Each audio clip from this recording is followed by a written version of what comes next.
안녕하세요, 자원개발자입니다.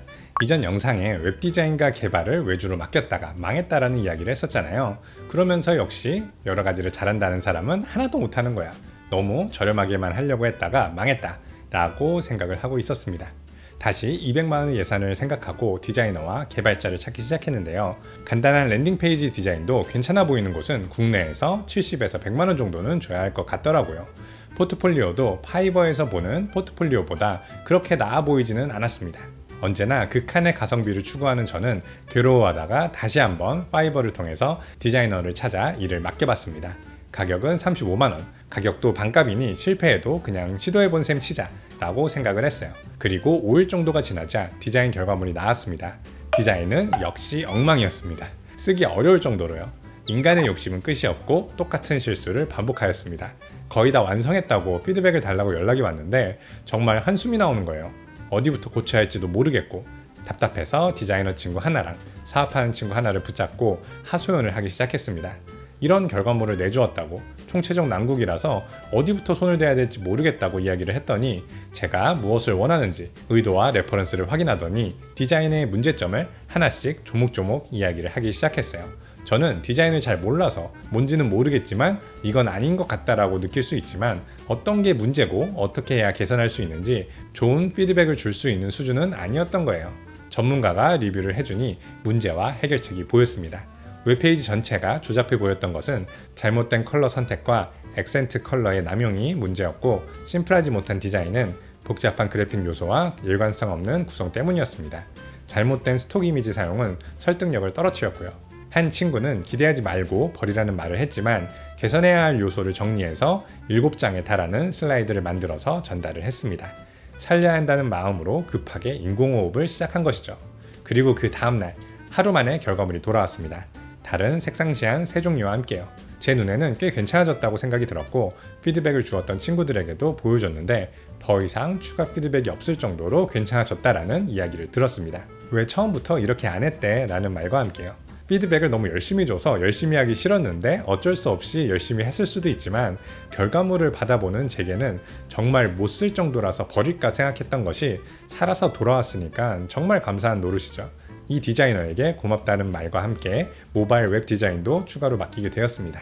잘했다고 칭찬을 너무 많이 했는지 여러 피드백으로 일을 더 많이 했다고 생각을 했었는지 모바일 페이지 추가에 약간 비싼 금액을 불렀지만 기분이 좋았기에 그냥 주기로 하였습니다.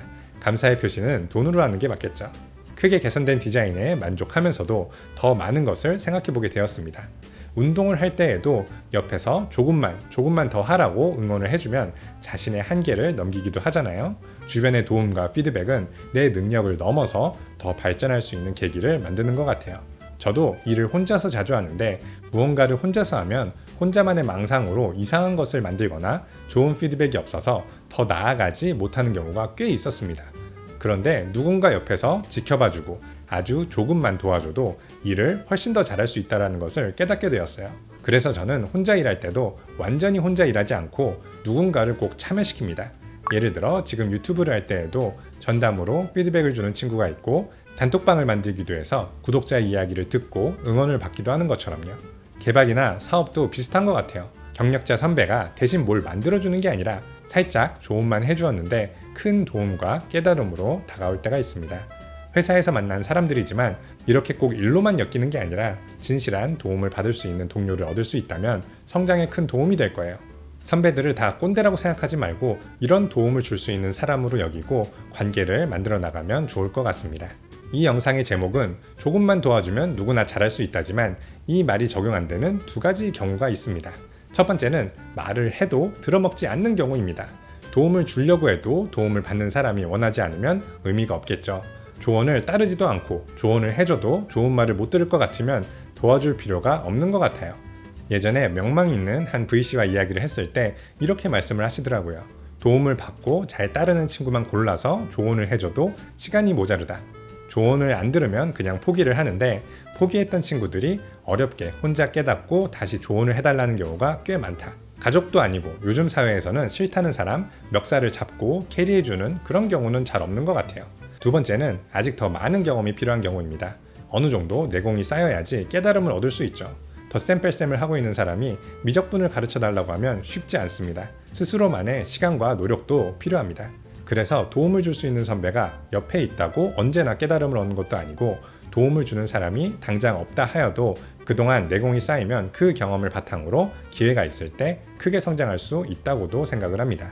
도움을 받기 싫어하는 경우나 시기가 알맞지 않으면 도움의 의미가 적어지는 것 같아요. 저는 앞으로 사람의 잠재력을 믿고 일을 더 열심히 시켜볼 생각입니다. 원래 이 정도밖에 못하는 사람으로 단정 짓고 마음속으로 손절하는 게 더 편하기는 하지만, 같이 일을 하기로 마음을 먹었다면 최대한 그 사람의 능력을 발휘해서 일을 할 수 있게 해줘야 모두가 행복해지니까요. 만족스러운 개발 결과물도 얻고 깨달음까지 얻었던 좋은 하루였습니다. 여기까지 작은 개발자였습니다. 감사합니다.